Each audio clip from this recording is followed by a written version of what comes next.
जादूटोणासारख्या अघोरे पूजेने हादरला तासगाव तालुका।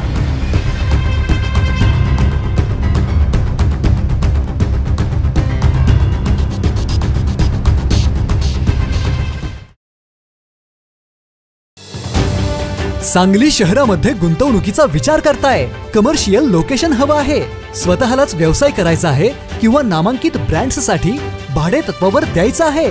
मग डोळे झाकून एकच पर्याय, श्री राजलक्ष्मी मॉल। सांगली जिल्ह्यातील नामांकित, अनुभवी व सुप्रसिद्ध श्री राजलक्ष्मी ग्रुप यांचे श्री राजलक्ष्मी मॉल एकाच छताखाली branded showrooms, restaurant, gym, food court, multiplex theatre, club house, game zone. नुसता मॉलच नाही तर लवकरच सांगलीमधील multi branded entertainment centre. Shri Rajalakshmi mall मध्ये आपली गुंतवणूक करा आणि मिळवा प्रचंड परतावा आणि प्रचंड फायदा।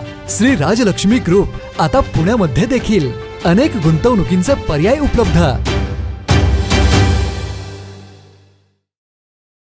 तासगाव तालुक्यातील वासुंबे गावाजवळील स्मशानभूमीत एक रहस्यमय आणि भयावह दृश्य समोर आलं। काल संध्याकाळी अज्ञात व्यक्तींनी येथे अघोरी पूजेचा अनोखा प्रकार उरकला असावा असं दिसतंय। सकाळी स्थानिक नागरिकांच्या हा प्रकार लक्षात आल्यावर त्यांना धक्का बसला। 4 आयडेंटिटी साईजचे अज्ञात व्यक्तींचे फोटो, लिंबू, मिरच्या, काळी बाहुली, कवाळ आणि गुलाल लावलेली पूजेची मांडणी स्मशानभूमीवर दिसत होती।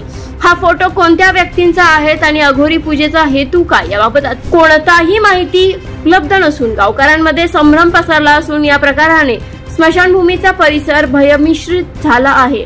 विशेष म्हणजे या भागात यापूर्वी अशी पूजा फोटोसह घडली नव्हती। नेहमीच सामान्य अघोरी विधींची चर्चा असायची। या प्रकाराने अंधश्रद्धेच्या विळख्यात अडकलेल्या समाजाला कधी जाग येणार यावर प्रश्न उपस्थित होत आहेत। पाहूयात काय आहे हा प्रकार। आज दिनांक 31/10/2025 रोजी सकाळी वासुंबे स्मशानभूमीमध्ये काही अनुचित प्रकारे पूजन केलेले दिसून आलं।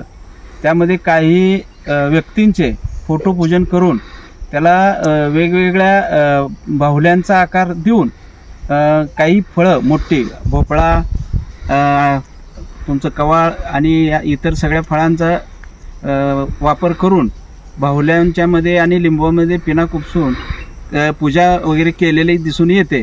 तरी ग्रामस्थांना भिवून जाण्याची काही गरज नाही। अशा प्रकाराने काय होत नसते। कोण अज्ञात आहेत त्याचा शोध आमचा सुरू आहे, ते शोधून आम्ही काढू। तरी ग्रामस्थांनी ह्याच्यावर विश्वास न ठेवता, न घाबरता निवांत राहावे। आज दिनांक 31/10/2025 वासुंबे तालुका तासगाव जिल्हा सांगली येथे मला समाज माध्यमांच्या माध्यमातून सकाळी एक बातमी समजली की वासुंबे गावामधील स्मशानभूमीमध्ये अघोरी पूजा आणि त्यासोबत काही अनोळखी व्यक्तींचे फोटो यांच्यासोबत जादूटोणा केलेला प्रकार घडून आलेला आहे। त्यासंबंधी माहिती मिळाल्यानंतर मी आणि सोबत आमचे प्राध्यापक वासुदेव गुरव सर हे दोघेजण इथं आम्ही आल्यानंतर आम्ही परिस्थिती बघितली।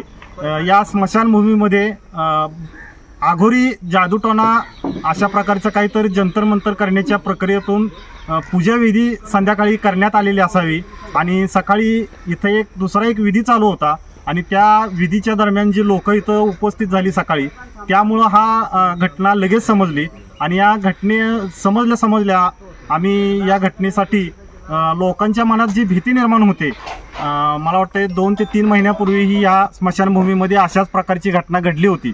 आम्ही ती त्यावेळेला प्रबोधनाच्या माध्यमातून बंद करण्याचं आवाहन येथील लोकांना केलं होतं। त्यानंतर आता ही घटना घडलेली आहे। या घटनेसाठी ज्यावेळेला वेगवेगळ्या प्रबोधनाच्या गोष्टी आम्ही राबवण्याचा हेतू घेऊन काम करतोय, त्याला आणखीन वाढवण्याची गरज आम्हाला आता वाटू लागली आहे आणि गावातील ग्रामस्थ श्री माननीय बाळासाहेब येडके यांनी आता आपल्याला सांगितलंच की त्यांनी गावाला आवाहन केलंय की अशा कोणत्याही गोष्टीला गावकऱ्यांनी भिवू नये आणि अशा कोणत्याही गोष्टीला जर कोण बळी पडत असेल किंवा त्यांच्या अशा घटनांसाठी जर कोणी घाबरून जाऊ नये यासाठी आपण आज वासुंबेमध्ये तासगाव अंधश्रद्धा निर्मूलन समितीच्या वतीनं जे जादूटोणा आणि इतर फोटोंच्या गोष्टी तिथं स्मशानभूमीत एकत्रित केलेल्या होत्या पूजाविधी, त्या संपूर्ण तिथून नष्ट केलेल्या आहेत आणि लोकांना आम्ही आवाहन करतोय की अशा कोणत्याही मंत्रतंत्र जादू टोण्याची भीती मनात बाळगू नका. संकेत पाटील, तासगाव.